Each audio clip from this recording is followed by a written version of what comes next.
Assalamualaikum warahmatullahi wabarakatuh. Program Liputan Haji 1447 Hijriah kembali hadir untuk Anda. Dan kali ini bersama saya Rizka Andalina, kami akan hadirkan berbagai informasi terkait pelaksanaan puncak ibadah haji. Karena seperti yang kita ketahui juga bahwa hari ini di tanggal 28 Mei 2026 itu bertepatan dengan tanggal 11 Zulhijjah atau sudah memasuki hari tasyrik pertama setelah Idul Adha. Nah, pada hari ini jutaan jemaah haji melaksanakan lontar jumroh selama hari tasyrik di kawasan Jamarot, Mina, Arab Saudi.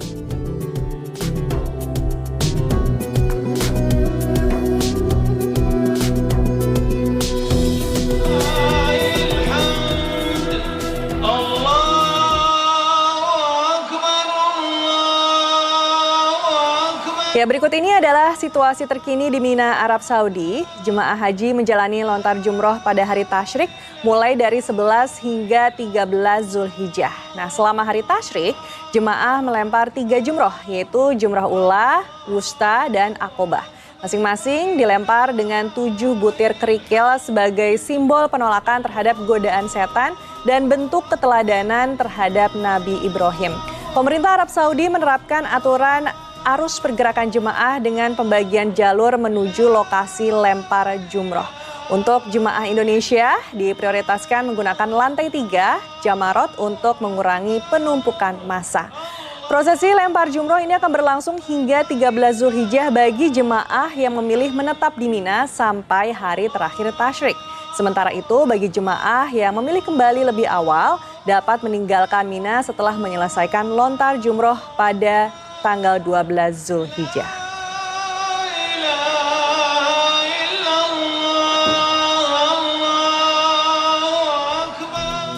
Ya, pemirsa, prosesi lontar jumroh di hari tasyrik ini menjadi penanda bahwa rangkaian puncak ibadah haji hampir selesai. Lantas bagaimana evaluasi pelaksanaan puncak ibadah haji yang sudah berlangsung sejak 9 Zulhijjah lalu? Langsung saja kita berbincang dengan anggota Komisi 8 DPR RI sekaligus tim pengawas haji DPR RI, yaitu ada Ibu Atalia Praratya. Assalamualaikum Ibu Atalia, terima kasih ya sudah menyempatkan waktunya.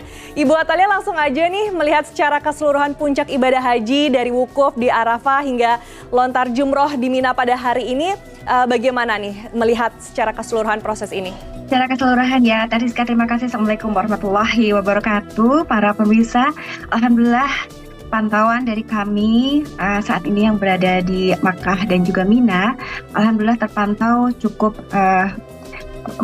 bisa kita anggap ini bisa dikatakan cukup baik begitu ya, dalam arti bahwa secara keseluruhan berbagai upaya yang dilakukan oleh pemerintah terlihat nyata begitu ya, karena kita melihat bagaimana petugas sudah bisa memaksimalkan potensi mereka sedemikian rupa. Saya justru merasa khawatir ketika para petugas justru ini dalam kondisi yang sangat lelah, mereka justru terabaikan ya dari sisi bagaimana mereka makan, bagaimana mereka bisa tidur dan lain sebagainya. Tetapi saya juga melihat bahwa banyak sekali tantangannya. Di Armusna ini adalah puncak ibadah haji yang memang paling ditunggu, dan ini kita berkaitan dengan tidak hanya jumlah jamaah Indonesia yang berjumlah 221.000, tetapi ini kita berkaitan juga dengan berkumpulnya 1,7 juta manusia yang ada di Arafah dan sekitarnya. Nah, oleh karenanya memang tantangan tersendiri adalah ketika bagaimana penginapan atau ketika masyarakat jamaah kita berada mabit begitu ya di Mina, kemudian juga pada saat mereka melempar jumroh, terutama juga kemarin pada saat melaksanakan wukuf di Arafah begitu. Nah, banyak tantangan tentu saja, dan terutama laporan kepada kami ini banyak jamaah-jamaah yang kemudian mereka kesasar begitu ya. Jadi berangkat bersama dengan rombongan, tiba-tiba terpisah dari rombongan begitu. Kemudian mereka pada akhirnya harus jalan kaki dan mereka menemukan hotel begitu, hotel Indonesia. Jadi mereka berteduh di sana. Tetapi kemudian yang menjadi PR juga adalah bagaimana tenda-tenda di Mina ini kapasitasnya dirasa kurang. Banyak yang melaporkan kepada kami ternyata kapasitas tenda itu tidak sesuai, banyak yang tidak sesuai dengan jumlah jamaah, sehingga banyak yang ada di selasar-selasar atau bahkan memutuskan mereka untuk kembali ke hotel dan kemudian melaksanakan tanazul ya. Jadi mereka melakukan perjalanan bolak-balik begitu untuk melaksanakan jumroh.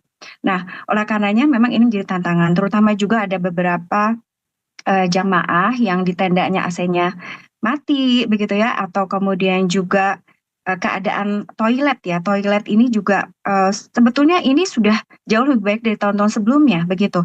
Kondisinya lebih lebih manusiawi begitu ya. Hanya memang karena kepadatan jamaah luar biasa, jadi ada 4 kloter itu hanya punya 36 pintu toilet begitu. Kebayang satu kloter itu 440 jamaah, mereka kali 4, mereka harus mengantri 36 pintu toilet. Nah, ini juga menjadi PR yang luar biasa. Jadi hal-hal seperti itu termasuk juga yang menjadi titik krusial adalah terkait dengan transportasi. Ini banyak transportasi yang mengalami delay begitu ya, jadi harus berangkat pagi, ternyata mereka diberangkatkan di siang atau sore hari. Kondisinya menyebabkan jamaah tentu saja menjadi kelelahan karena cuaca khususnya di sekitar kami di Mekah dan juga Mina dan sekitarnya ini nampaknya cukup panas ya. Jadi lebih dari 42 sampai dengan 45 derajat Celcius. Nah, jadi banyak memang jamaah yang merasa kelelahan begitu, seperti itu. Oke, nah dari Mbak Rizka. sederet tantangan yang ada itu ya, apa masukan dari tim pengawas haji DPR ini terkait seluruh tantangan tersebut? Apakah juga ada catatan tertentu gitu yang juga diberikan Ya, untuk pelaksanaan ya, haji?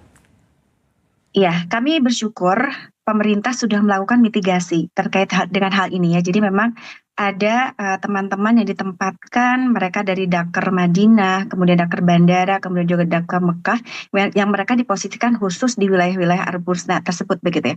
Kemudian juga ada skema murur dan tanazul, yang saya kira ini juga sangat membantu khususnya bagi para lansia, disabilitas, atau mereka-mereka yang tidak memungkinkan untuk mereka melaksanakan mabit di Musdalifah, atau kemudian juga mereka melakukan tanazul secara penuh begitu di Mina. Ini saya kira sudah sangat baik, dan kemudian upaya-upaya yang dilakukan adalah tentu perbaikan-perbaikan terkait dengan misalkan keterlambatan dari konsumsi begitu ya. Saya kira memang karena kepadatan bukan hal yang disengaja tentu saja, tapi karena kepadatan lalu lintas, kemudian distribusi, sehingga memang ini mengarah kepada keterlambatan tersebut begitu. Tapi alhamdulillah, kalaulah pada masa-masa seperti ini ada kesulitan, tetap mereka akhirnya secara berangsur datang meskipun terlambat begitu ya makanan. Dan kemudian juga kemarin di titik-titik krusial sebelum hari H begitu ya, yaitu di masa puncaknya, kita sudah melakukan mitigasi, khususnya pemerintah ini sudah menyediakan makanan-makanan siap saji ya. Jadi ready to eat meal lah seperti itu. Jadi mereka diberikan paket-paket makanan yang hanya tinggal dimakan, bahkan tidak perlu dihangatkan begitu ya, itu bisa langsung dimakan. Ini adalah di masa proses pendorongan dari hotel mereka begitu ya menuju ke Arafah. Nah, itu khusus untuk di tahap awal 8, 9 termasuk juga di tanggal 13 begitu. Nah, ini adalah upaya-upaya yang sedang dilakukan dan sudah dilakukan. Mudah-mudahan ke depannya tentu kita berharap bagaimana jamaah ini bisa melaksanakan rangkaian ibadah haji ini bisa betul-betul nyaman dan juga terlindungi begitu. Oke. Ada satu hal yang saya ingin apresiasi adalah bagaimana pemerintah sepenuh hati mempersiapkan para petugas-petugas haji begitu ya. Jadi saya melihat di tahun ini bagaimana petugas haji ini diseleksi dengan luar biasa, kemudian mereka juga masuk ke barak gitu ya selama beberapa minggu. Kemudian setelah itu saya juga mendengar secara langsung, melihat secara langsung bagaimana mereka diberikan PR. Setiap hari harus berolahraga, lari atau jalan kaki sekian kilometer, kemudian terus melakukan pemantapan, dan itu ternyata yang membuat tangguh ya. Termasuk ada layanan-layanan disabilitas lansia ya, yang mereka membantu lansia dengan luar biasa, tidak hanya memandikan, bahkan mohon maaf membersihkan BAB-nya dan lain sebagainya. Ini saya acungkan jempol begitu ya. Termasuk ada petugas-petugas yang khusus menjaga keamanan begitu ya. Jadi dari TNI, dari Polri, termasuk di wilayah-wilayah sektor khusus seperti di area Masjidil Haram, itu banyak titik-titik yang teman-teman petugas haji kita ini bersiap siaga kalau ada yang tersesat, kalau ada yang sakit, kalau ada yang kemudian mereka membutuhkan bantuan, itu petugas-petugas Jadi luar haji biasa kita, sekali ya ini memang mereka siap. petugas haji ini ya dalam bekerja dan melayani para jemaah. Nah, Ibu Atalia ini juga sempat sharing cerita tentang melakukan badal haji untuk mendiang Eril. Ibu Atalia boleh share juga nih ke kita gimana sih ceritanya dan apa makna dari badal haji ini untuk Ibu Atalia? Iya, jadi ini adalah proses haji yang cukup berat buat saya karena saya melaksanakan rangkaian ibadah haji ini dalam kaitannya dengan tugas, tidak dengan keluarga saya begitu ya.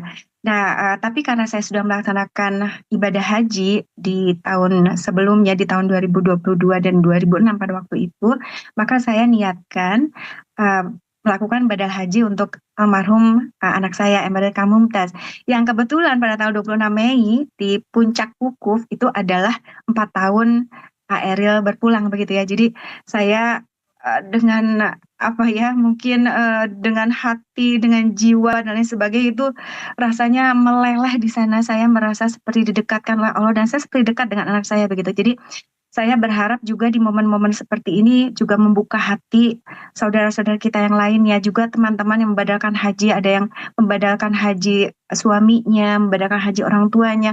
Mudah-mudahan kita berharap diterima semua rangkaian ibadah haji ini menjadi kebaikan bagi almarhum atau almarhumah begitu. Amin ya rabbal alamin. Jadi maknanya sungguh sangat mendalam sekali ya Ibu Atalia ya. Ibu, di sana kan juga lagi ada cuaca ekstrim nih, suhunya sangat panas. Betul. Apa sih pesan Ibu Atalia nih untuk seluruh jemaah haji Indonesia yang sedang menjalani ibadah di sana?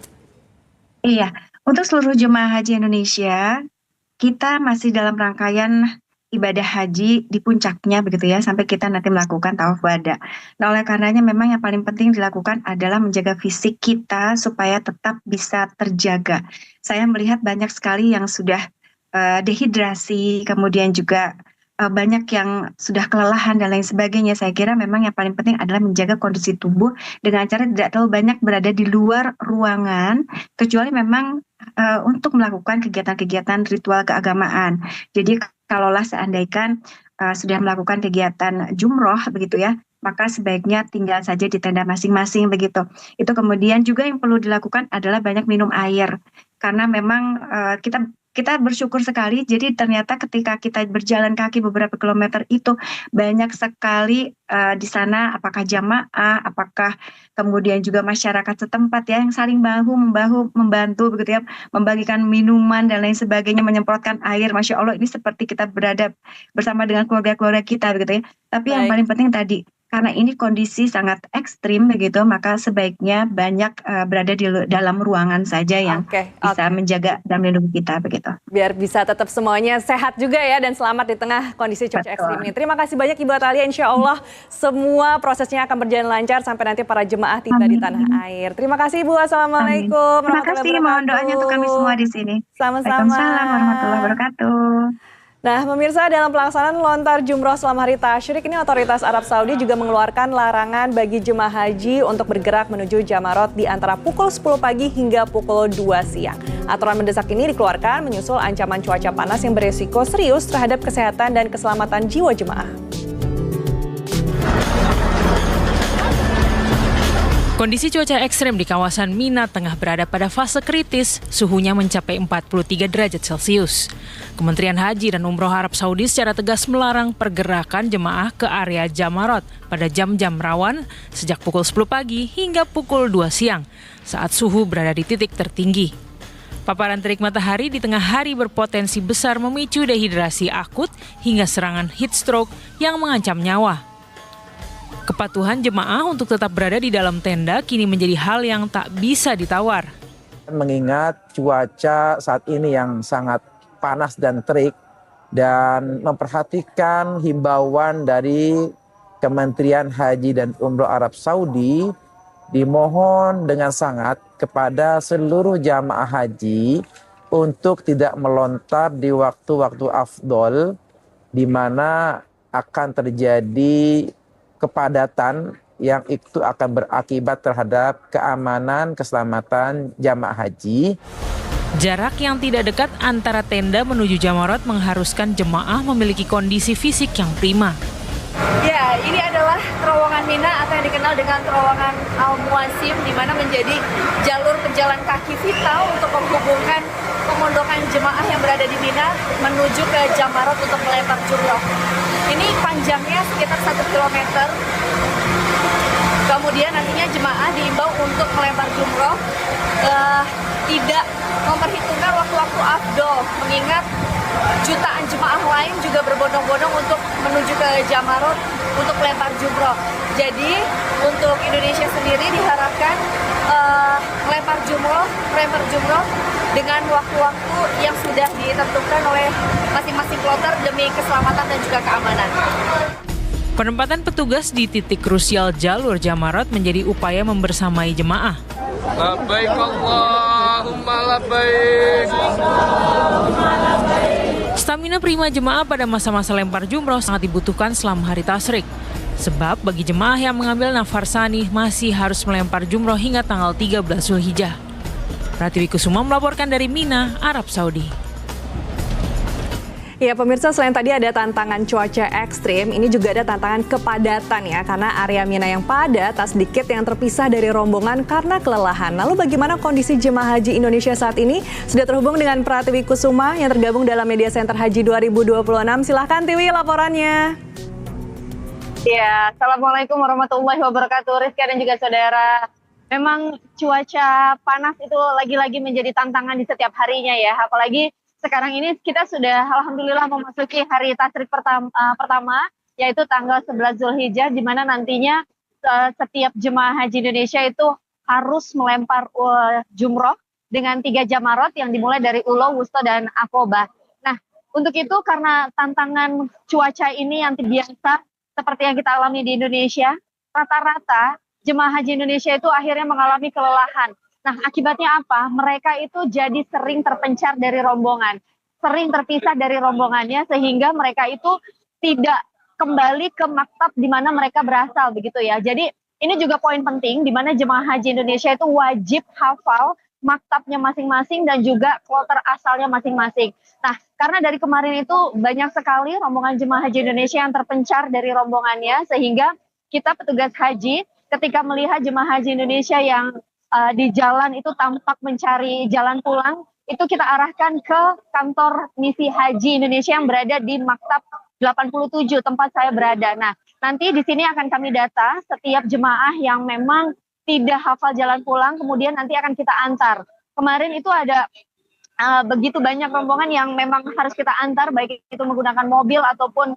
golf car ke maktabnya masing-masing. Dan ini memang menjadi PR ya, Rizka dan juga saudara, karena masih banyak juga selain yang terpencar rombongannya, masih banyak jemaah-jemaah haji Indonesia yang memang nekat begitu ya, banyak yang memilih untuk melempar jumroh sendirian begitu. Apalagi kita semua tahu bahwa jarak antara tenda di Mina dengan Jamarat itu jaraknya tidaklah dekat begitu.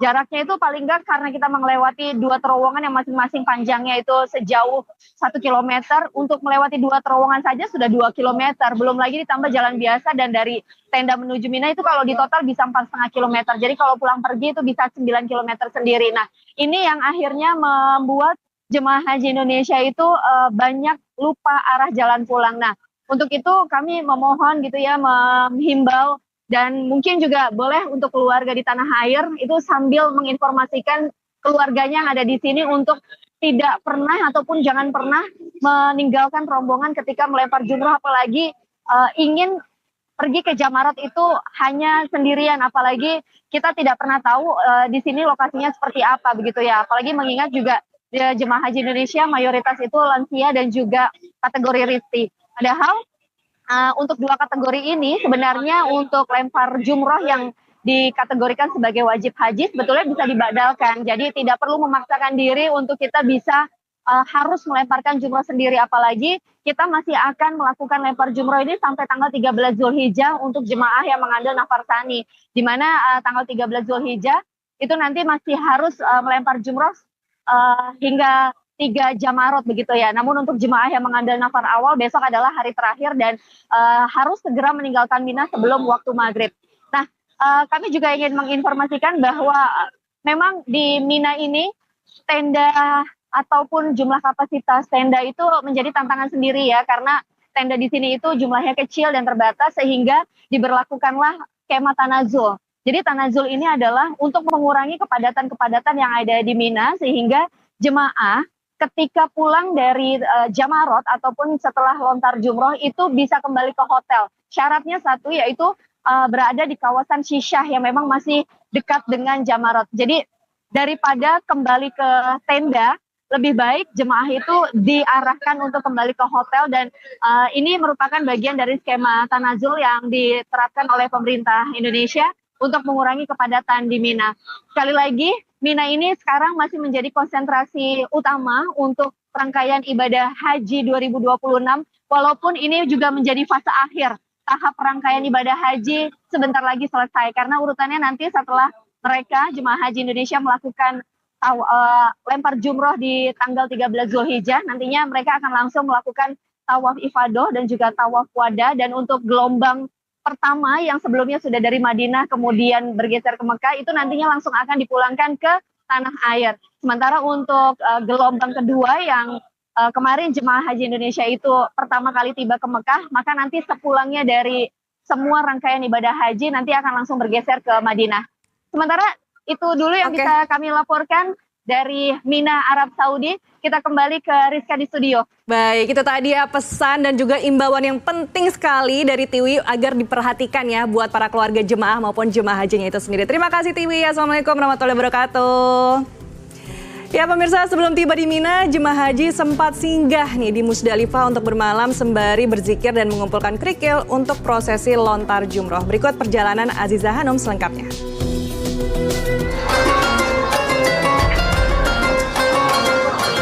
Kita udah sampai di Musdalifah.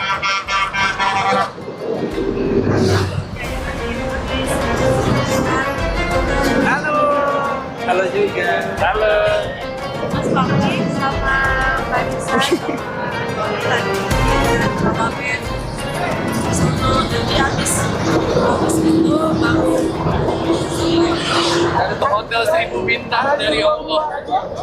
Ya Allah.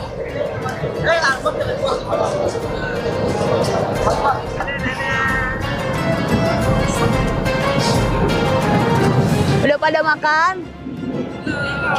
Belum makan. Aduh.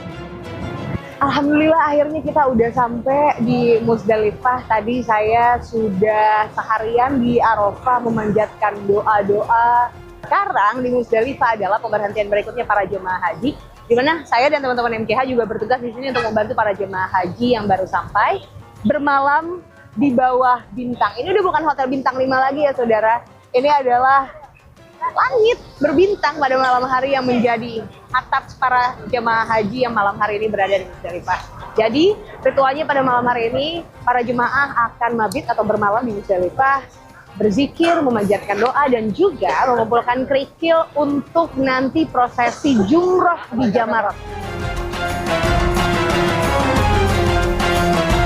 Nah sekarang saya juga sembari mengumpulkan batu-batu untuk nanti jumroh di Jamarot. Yang sebesar apa sih ngumpulinnya? Segede gini ya, segini-segini aja. Kadang suka ketemu cerita-cerita jemaah yang ngambil batunya lebih gede untuk untuk dilemparin, padahal sebetulnya yang sekecil-kecil ini aja cukup. Kita ambil berapa? 70 ya? Ya. 70 batu.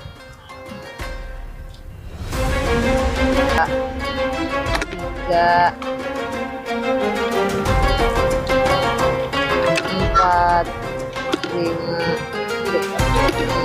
7 8. Gak dihitung. Begitu. Tapi lupa.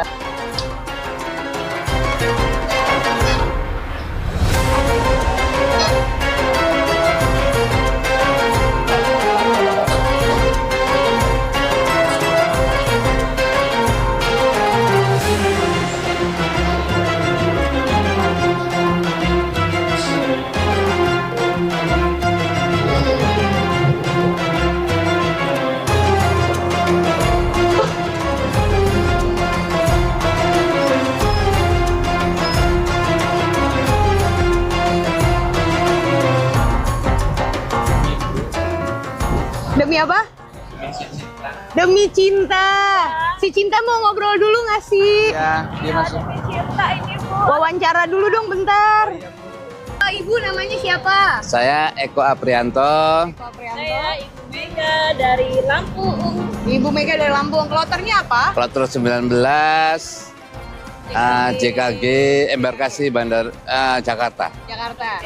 Ya. Nah, sebelum saya nanya lebih panjang, ini banyak amat bawaannya Bapak. Iya ini buat persiapan air musnah dari ini ada bingkisan-bingkisan. Iya, alhamdulillah. Rezekinya banyak. Kenapa Bu? Rezekinya banyak. Masya Allah. Barakallah. Demi apa? Demi apa? Demi cinta. Udah nikah berapa lama sih Bapak Ibu? Alhamdulillah. 20 tahun. 20 Baru tahun. kemarin ulang tahun pernikahannya. Aduh selamat ya. Iya. Raya ini di tanah suci. Iya. Ya. Barakallah. Iya. Ya. Jadi so far gimana Bu perjalanannya? Luar biasa. Menyenangkan. Ya. Sehat. Ada pesan nggak buat yang di Indonesia, keluarga, anak-anak di rumah? Mudah-mudahan keluarga besar kami menyusul ke Baitullah, umroh ataupun haji, dan dimudahkan urusannya, diberikan kesehatan semuanya.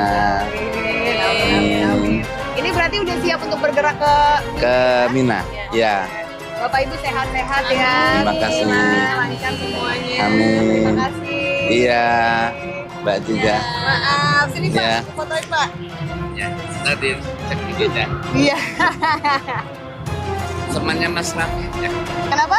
Ya, dari foto yang saya Dari mana tuh? Bentar ya Pak. Ya. Ini aku video loh.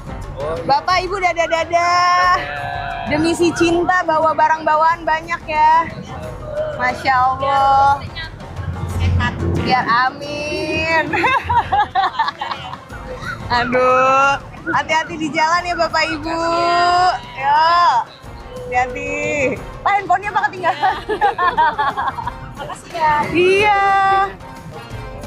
Nah, sekarang sudah pukul 5 lewat 6 menit waktu Arab Saudi. Kami para petugas haji dari Media Center Haji masih di Musdalifah. Sebentar lagi kami akan siap-siap untuk bergeser ke Mina untuk mengawal prosesi jumroh di Jamarot. Karena juga sekarang kondisinya jamaah sudah bergerak, sudah mulai kosong, lihat. Udah bisa dihitung pakai jari jumlah jemaah yang masih ada di sini, dan kami yang masih ada di sini duduk bersama-sama untuk memastikan jamaah sudah berangkat semua. Baru setelah itu kami akan langsung bergerak menuju ke Mina. Saya akan terus melaporkan terkait dengan situasi terkini Puncak Haji 2026. Aziza Hanum laporkan langsung dari Mekah, Arab Saudi. Berikutnya, guna memastikan pelaksanaan lempar jumroh di Mina selama hari tasyrik dapat berjalan tertib dan nyaman, Kementerian Haji dan Umroh menyiapkan pembagian jadwal yang wajib dipatuhi oleh seluruh jemaah haji Indonesia. Berikut pernyataan lengkapnya dari Kementerian Haji dan Umroh terkait jadwal lempar jumroh pada hari tasyrik. Adapun jadwal lontar jamaroh pada hari tasyrik telah ditetapkan sebagai berikut. Jadi pada tanggal 11 Zulhijjah atau hari ini, pelaksanaan lontar jumroh dijadwalkan dalam 2 sesi, yaitu sesi pertama pada 11 Zulhijjah pukul 17 sore sampai dengan 24 waktu Arab Saudi, dan kemudian untuk sesi kedua pada 12 Zulhijjah pukul 00 sampai dengan 4 waktu Arab Saudi.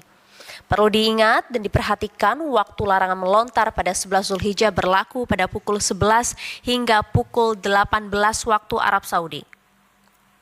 Sementara itu, pada 12 Zulhijjah, pelaksanaan lontar jumroh dijadwalkan dalam 2 sesi, yaitu sesi pertama pada pukul 5 sampai dengan 10.30 waktu Arab Saudi, dan sesi kedua pada pukul 18 hingga 24 waktu Arab Saudi. Adapun waktu larangan melontar pada 12 Zulhijjah berlaku pada pukul 11 hingga 2 waktu Arab Saudi. pukul 11 hingga pukul 2 siang waktu Arab Saudi. Sementara pada 13 Zulhijjah, pelaksanaan lontar jumroh dijadwalkan pukul 5 sampai dengan pukul 12 waktu Arab Saudi dan tidak ada waktu larangan khusus sebagaimana tercantum dalam jadwal resmi kami. Jadi Kementerian Haji dan Umroh mengingatkan seluruh jemaah untuk tidak melaksanakan lontar jumroh di luar jadwal yang telah ditetapkan.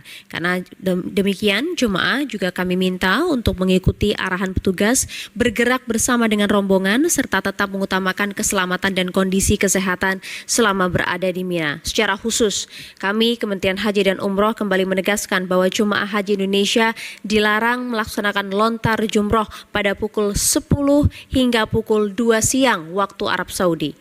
Waktu larangan ini diberlakukan untuk semua jumroh sebagai langkah perlindungan jemaah dari paparan cuaca panas dan potensi kepadatan di kawasan Jamarot. Ya, pemirsa, informasi tadi jadi penutup kebersamaan kita di program Liputan Haji tahun ini. Terima kasih sudah menyaksikan program Liputan Haji selama puncak musim haji. Dan bagi Anda yang sekarang mungkin hanya bisa menyaksikan proses puncak haji dari layar kaca di tanah air, insya Allah ya akan tiba gilirannya menginjakan kaki di tanah suci untuk naik haji. Amin ya robbal alamin. Dengan demikian, saya Rizka Andalina pamit. Sampai jumpa di Liputan Haji tahun depan. Assalamualaikum warahmatullahi wabarakatuh.